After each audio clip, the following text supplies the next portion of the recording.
Mr. Chairman, always a pleasure. Thanks very much for being here this weekend. Good to be with you, Maria. So, I mean, give us a sense of the cost of this border crisis. This is not something we ordinarily talk about because we're always focused on the security and the impact on national security. The fact that we are seeing a change to the asylum process now, we're supposed to be sending people back who are threats to national security.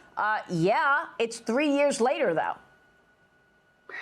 Yeah, look, everybody, I think by now knows the most imminent threat to the safety of the American people is our wide open border, brought to you by President Biden. This is a self-inflicted crisis. It has a multitude of adverse effects on our society. But one of the things we don't talk enough about is the hit to taxpayers at the state, local, and federal level.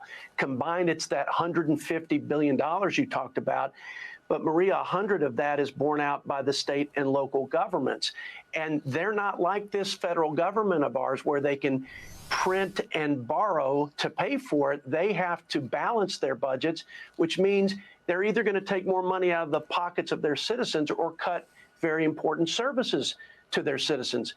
And another thing, the $150 billion equates to about $9,000 per illegal immigrant in this country.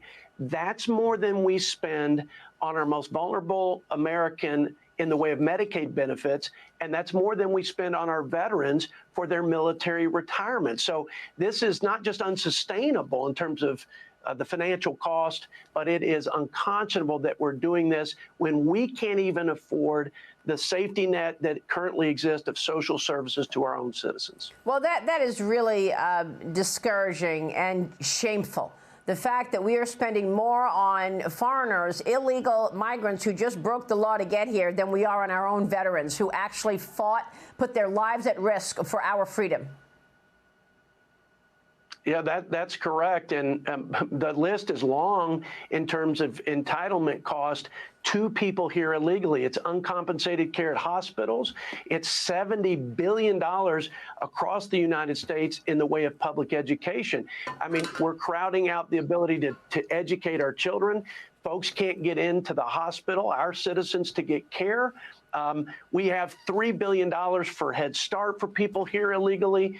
And, Texas alone, my home state, is spending over $13 billion, which is about $4,500 per illegal immigrant. So we're overrun, we're overwhelmed. And this, while we're borrowing at $100,000 a second, $8 billion a day, $2 trillion a year, and we have this unprecedented and unsustainable national debt. We have got to cut the waste out, and we need to start with the unnecessary spending on account of Biden's border crisis. I don't understand why. Why have a wide open border, take on the national security risk as well as the cost? And in the face of all of this is foreign policy, which is also disappointing. Israeli forces bombarding areas of Rafah on Friday, dismissing President Biden's threats that he's going to withhold weapons if they move forward into Rafah. The administration claims that the U.S. is still committed to Israel's defense. They keep using the word ironclad. Lawmakers on both sides of the aisle disagree. Watch this. The president is a tool, folks. Hamas is using him, and he is allowing it. I didn't agree with that. I don't think we should have any kind of conditions, and I haven't seen anything with Israel's conduct that would ever justify conditions. You are either for Israel or you're for Iran and their desire to exterminate Israel and Jews around the world. Well, noticeably, we have not seen Chuck Schumer on this issue, but there are reports from the Associated Press that the White House kept Biden's decision to halt those weapons to Israel quiet. They kept it quiet until after he made his Holocaust remembrance speech on Tuesday.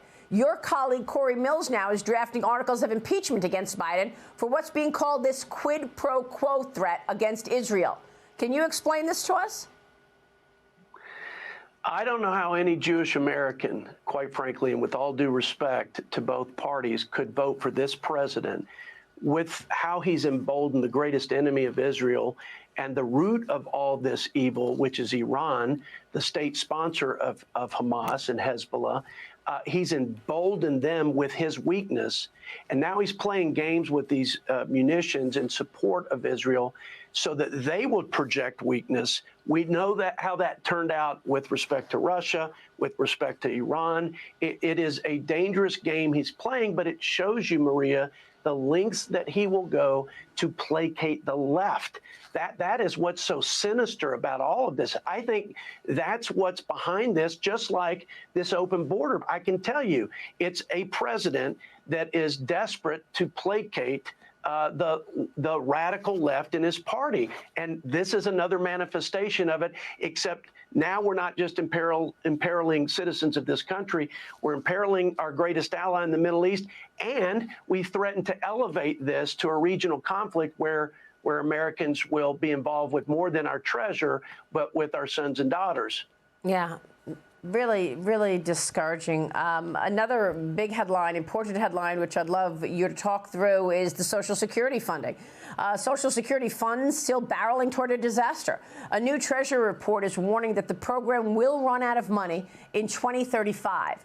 Now, that's just 1 year later than previously predicted there, but the White House is taking this as a win, pushing to raise taxes on the wealthy to extend the funding even further, telling high-income Americans to, quote, pay their fair share. Mr. Chairman, your reaction? Now, a couple of things. One is, as Americans, okay, we have to deal with these important and serious problems with the solvency of these two important safety nets for our seniors, Social Security and Medicare. Both of them are within roughly the 10-year window of insolvency. And on Social Security, the average family of two will take a $17,000 automatic cut in 2033 when Social Security Trust Fund goes insolvent. This is a serious matter. It will require bipartisan leadership, but we're not seeing that right now. Under my chairmanship, our budget committee passed a bipartisan commission like the Greenspan Commission that preceded Ronald Reagan and Tip O'Neill doing the right thing, putting their country first and addressing the insolvency and sustainability of these programs. But when you hear President Biden talk about we're not going to touch it, we're only going to help Medicare recipients and our seniors, look, in the Inflation Reduction Act, they took a savings of $300 billion out of Medicare to basically subsidize their tax giveaways to green energy corporations, to expand the bureaucracy at the IRS. So don't believe any of that. Real leadership will require getting both parties at the table to deal with this and put their country and the seniors' interest first. Yeah, well, look, the climate change agenda is expensive. He's looking under every rock to pay for his agenda. Congressman, we're going to keep a spotlight on it, and we appreciate you talking through it this weekend. Thank you, sir.